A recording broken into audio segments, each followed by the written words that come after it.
I've been doing this for 35, 36 years now. It's not hard to keep track of time. Surrounded by clocks and watches.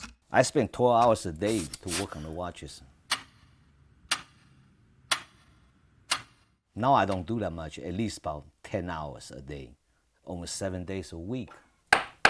Charlie Wang spends many of his hours sitting at this desk, tinkering with his timepieces. I like a complicated work. I don't like simple work, like battery change is too simple. For more than half his life, Charlie has worked as a watch repairman, establishing himself as an expert in the Louisville community. But his path to get here took some time. Charlie was born and raised in Taiwan. He arrived in the United States in 1980. I was in the military, and I came to the United States for military training.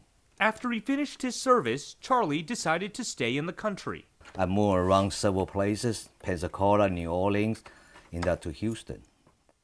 And then finally get to Louisville. I was working in the restaurant, as a lot of Chinese people do, you know. They all work in the restaurant because they couldn't find a job at that time.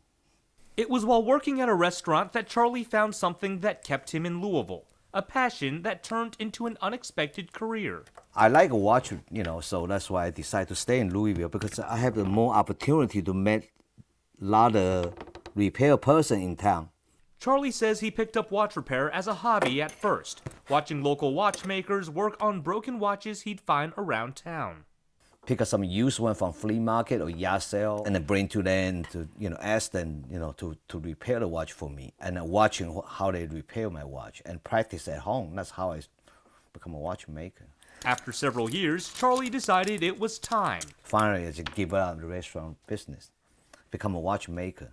He opened his own business, Wang's Watch Repair, repairing thousands of watches over the years. Repairing jobs is like a gambling job. You are guessing on your own. You succeed real well, you know, probably make a fortune. After 3.5 decades, Charlie says his time isn't up quite yet. I doubt I'll ever retire. In Louisville, I could not stop myself not to work. You know, that's a problem. Dennis Ting, It doesn't cost me. WHAS 11 News. Just time, that's all.